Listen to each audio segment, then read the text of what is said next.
kasong ambaw. Jik. Itaas. Ayan, dito. So, good morning po sa inyong lahat, ma'am sir. Good morning po sa inyong lahat. So, Sunday ngayon. So, tapos naman tayo naglaba kahapon. So, kami lang dito si Mr. kasi si Nita nandun kay ate. Sinama ni ate doon sa countries. Akala ko bumalik lang si ate kahapon. Kaya lang, so sa ate nga pala, galing Davao, sinundo ni Kuya doon sa Lagpantres.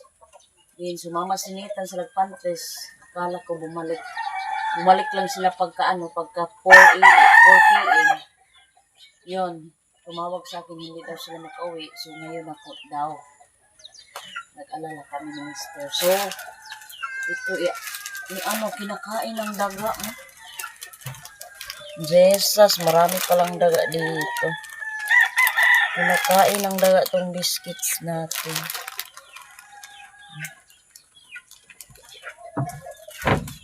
Na natin doon sa dito sa sa bag ni ma'am. Shout out po sir ma'am sa bag ninyo. Palagi ko tong linalabahan. Iniingatan ko palagi doon sa itaas. Palagi talagang iniingatan ni Virgin yun.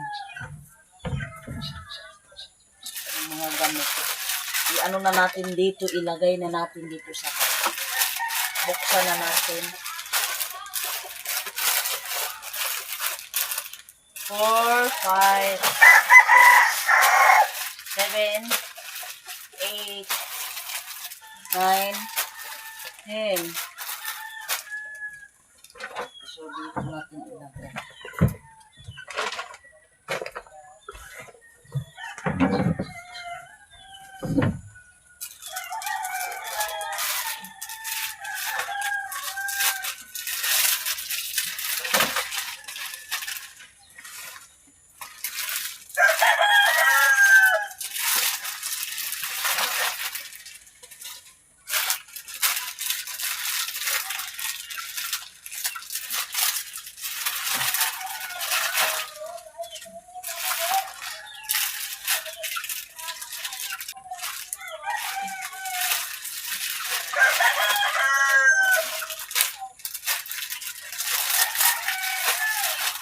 Si Nathan is gusto siyang kumain nito. Sabi ko, magbili ka na lang doon sa tindahan. Then wag mo lang yun, wag mong dili isalinan ba, dili kuhaan. Moto nga, wala ni nakuha. Kinakain pala ng daga. Umuwi ni Jake, ikot-kot yung ambaw.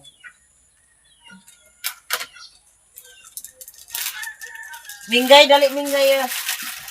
Dali ming, kay hilig ba ka mukha. Sali, dali, saka nga ni bangko.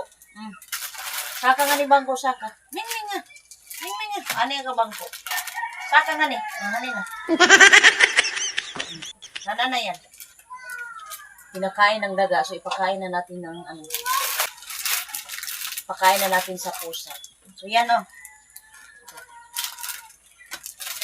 mabuti itong bagwa. Hindi, kinakain.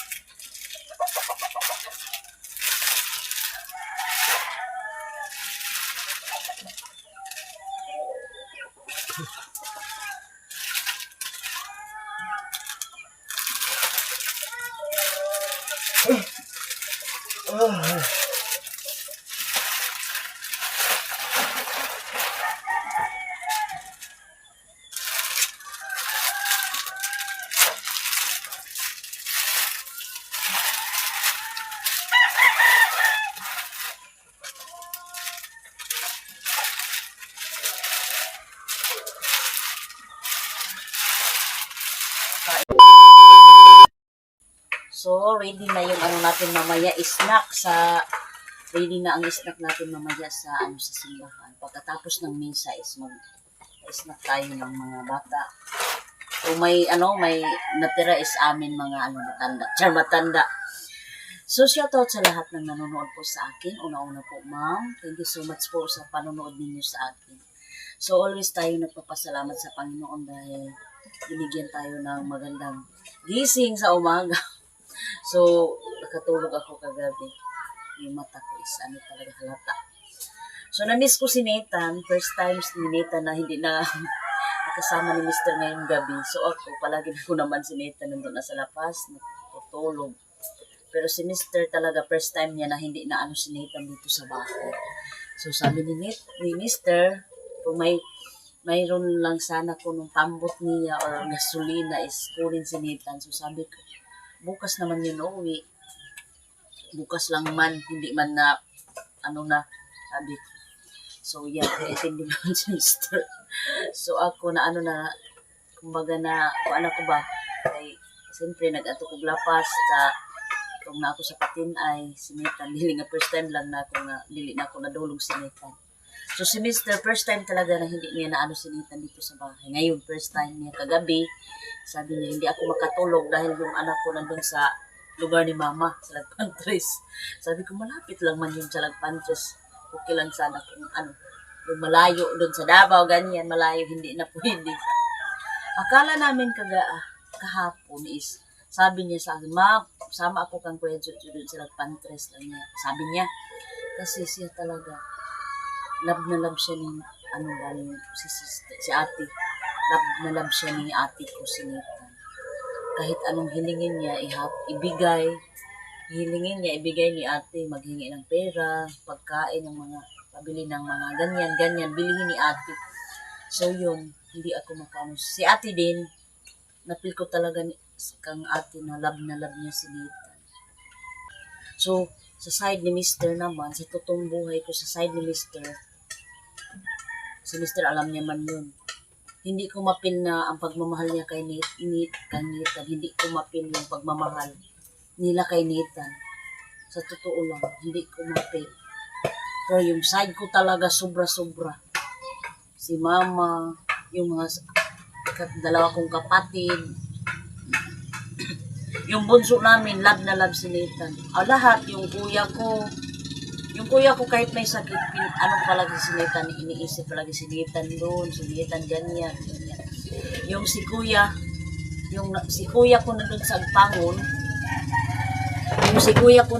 Agpangon, is, yung nag-asawa siya ng matanda, may pirang, yung nag-asawa siya kay Auntie Wilma, palagi si Nathan binibigyan, yung buhay pa yung asawa ni kuya dati, binibigyan si Nathan ng 500, 1,000, pero sa ngayon, hindi na. Kasi wala namang pera si kuya. Namatay naman yung niya, asawa. So, pangalawa na yung ngayon. So, yung ngayon is talaga. Yun talaga ang sinasabi ko na love na love ni yung side ko. Yung papa ko, buhay pa si papa. Yun, palaging pinapadalhan kami ng gatas ni Nathan.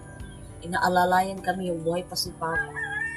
Kaya, pero sa side ni Mr., never ko yun na naramdaman na si Nathan, ganyan. Palang yung love nila ba, hindi ko naramdaman. Pero sa side ko talaga, yan, sobra talaga. So, napatay yung ilaw natin kasi burn out na naman. So, ang dilim na dito sa bahay, oh. Kanina may ilaw, so ngayon, napatay man. So, ngayon, burn out. Diyos ko, Ginoo ko, walay ko anta. So, yan talaga ang buhay. So, umulan dito, guys. Umulan dito sa Agusan Mars. So, marami akong sinampay na damit. So, ipakita ko sa inyo yung natin. So, Sunday ngayon. So, sabi ko kahapon is na talaga. Para ngayon, hindi tayo makalaba. So, banat-banatan naman natin yung natin kahapon. Madilim dito, guys, kasi brown out. So, ito na lahat yung biscuits natin. So, shout out sa akong best friend diya sa Talacogon di ay si Hassel. Shout out sa imo diya, Madam Hassel. Si Hassel nagtrabaho doon sa Talacogon. So, shout out sa inyo diya sa Lagpantres di ay sa akong mga sister, sa akong mga igagaw diha sa La Paz, sa Mga ano na dito, mga 7 na. 7 ng umaga. Burn out dito, 7 ng umaga. Siguro doon sa sa simbahan hindi tayo makapasounds. So si Nathan nandun na hinihintay namin dito sa bahay. So si Mr. na kay Nathan na. Hinihintay na yung anak niya. Namiss na niya si Nathan. Moments later. Wala, nandun na si Nathan. Nandyan na, maraming dala. Wow, nandito na pala si Nathan. Galing Lagpantres. Namiss ka namin, Nathan. Nathan. Wala, mayroong dala si Nathan. Saan man nagdala ni mo palanggi? Namista ka na. Tubo mo ka mauli. Anoy. Palangga na mo nga bata. Abre, sino yung kahatag? Tita. Tita? Binigyan siya ni ni tita niya ng 100. So, miss ka namin mo. Anoy. Tapos mo. Ako yung una. Mo. Kung saan mo na imong dala? Ano ini? Tubo mo ka mauli. Tubo ka mauli. Huwag mo gauli. Ano Ano niya? ni? De. Hindi, nanday nga anak na mo. Nga palanggar ba yan nga bata? Palanggar ba yan nga bata na mo? Kung nag-iisang anak. Ganyan talaga pag nag-iisang anak. Matagera. Kung saan man na? Kung saan man ni mga kabo? Kabo. Hala, damit ni Mr. Binilhan pala si Mr. ng damit. Wow. Ini pang. Kan ya slag. Ito. Di mo kay gabing pants kan. Aw. Ini dia pun. Wrangler kayo na ang kan. Ini pang. Pag-ano na ba yan? Panturoy. May ukay-ukay si Nathan dala sa papa niya. Yung side ko talaga is the best si Mr. Pang. Sobra na ba ito niyan nga puwan? Yan ang dia. Yung may belt Kaya mo. hani. Kabo ba ini? Ini. Hani pang ini. Kome, malat. Ini sa. Ito yung amang gusto. Gani. Wala puno na bato niya. Wala puno. Yung may powder na. Huwag mo muna yung may powder na. Kasi. Yes, huwag lang. Ini.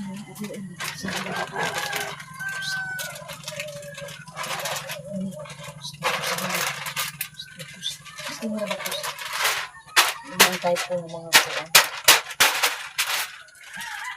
Ini ang type po mga Ito ang ating tita. This yang feels wide. Ano likod. Wala ka kanin. Sakit tita kini. Salamat. And walang gamang ka dito sa binigyan daw siya Laro ni ba tita. kami ma? Okay? Nga. Das. Gatiyaw ka diyan. Gatiyaho kayo daw ko, palangga ko daw, asa na to. Wala namang kapatid ni Nathan dito sa bahay. Nag-iisa man yung palangga namin. Si papa mo lang, dapat huwag ka nagkakunin kanyan. Yan ba kung dapat minawag? Bajin. Ang ka dapat anyod. Hindi ka nagawas. May powder. Moments later. So ito ang update natin ngayon dito sa Agusan Mars. Is makulimlim yung weather natin. Umuulan. Pasensya na kayo sa natin, no? Maraming sinampay na damit na naman si Virgie. So long, una na kamungad to. Suligin niyo ang kwan, simbahan palihog long kay mukadto kami doon. So maligo ko kami dito. So si Mr. nandito na at si Kasinitan. So ngayon, palaging lumulubog yung natin, Agusan Mars. Ito ang weather natin ngayon.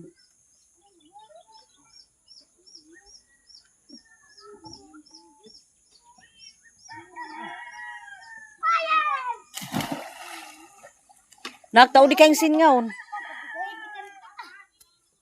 So, jik tao din ang bunga singatsal. So, maligo. Ano, nira ako taas maligo. Dito lang ako sa taas maligo. Kasi,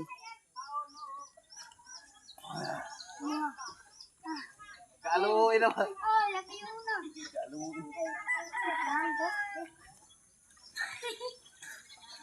si Nathan at saka si Mr. nagbabanding na naman sila doon sa Agusan. So, dito lang ako maligo sa taas. Mayroon naman tayong tubig dito. Ay, walang ano talaga. Walang laman pala ng ano. Mayroon tubig dyan. Linagyan ko yan ng pure. So, hindi siguro tayo makapasounds doon sa, ano, sa simbahan kasi ulan. Oh. Brown out dito. So, papunta na ako sa simbahan.